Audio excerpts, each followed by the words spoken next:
Don మీడియాకు స్వాగతం. ఏలూరులో మత్తుమందు ఇచ్చి వైద్యుడు దోపిడీలు. ఏలూరులో దిగ్భ్రాంతి కలిగించే వ్యవహారం వెలుగు చూసింది. వైద్యం కోసం వచ్చిన రోగుల్ని ఏమార్చి మత్తుమందు ఇచ్చి దోపిడీకి పాల్పడుతున్న వైద్యుడి ఉదంతంపై ఏలూరు రూరల్ పోలీసులు కేసు నమోదు చేసి దర్యాప్తు ప్రారంభించారు. ప్రైవేట్ ఆస్పత్రిలో వైద్యుడిగా పనిచేస్తున్న వ్యక్తి తన వద్దకు చికిత్స కోసం వచ్చే రోగులకు మత్తు మందులిచ్చి దోపిడీలకు పాల్పడుతున్నారని బాధితులు పోలీసుల్ని ఆశ్రయించారు. జిల్లా కేంద్రమైన ఏలూరు శివార్లలోని చొదిమెళ్లలో నివాసం ఉంటున్న బత్తిన మల్లేశ్వరరావుకు అదే గ్రామానికి చెందిన ఎంబీబీఎస్ వైద్యుడు కొవ్వూరు భానుచందర్తో పరిచయం ఏర్పడింది. వైద్యుడితో ఉన్న పరిచయంతో మల్లేశ్వరరావు ఇంటికి అప్పుడప్పుడు వెళ్లేవాడు. ఈ క్రమంలో ఆయనకు మత్తు మందు మోతాదుకు మించి ఇంజెక్షన్ రూపంలో ఇచ్చి దోపిడీకి పాల్పడినట్టు బాధితులు ఆరోపిస్తున్నారు. మల్లేశ్వరరావు మత్తులోకి జారుకున్న తర్వాత నగలతో ఉడాయించినట్టు కుటుంబ సభ్యులు పోలీసులకు ఫిర్యాదు చేశారు.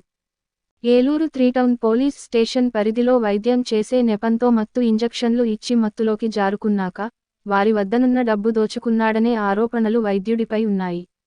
మత్తు ఇంజెక్షన్ల ప్రభావానికి బాధితులు అస్వస్థతకు గురై కోలుకునేవారు.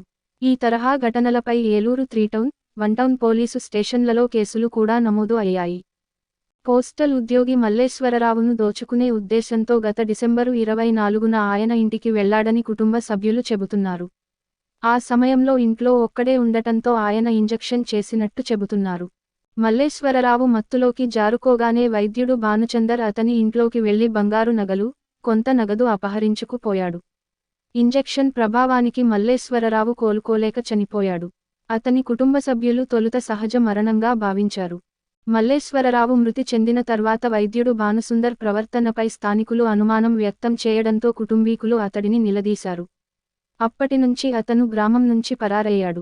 ఈ వ్యవహారంపై విచారణ జరపాలని మృతుడి కుమారుడు సోమశేఖర్ ఫిర్యాదు చేయడంతో రూరల్ పోలీసులు కేసు నమోదు చేసి దర్యాప్తు చేస్తున్నారు. విశ్వసనీయ వార్తల సమాహారమే మన డాన్ మీడియా.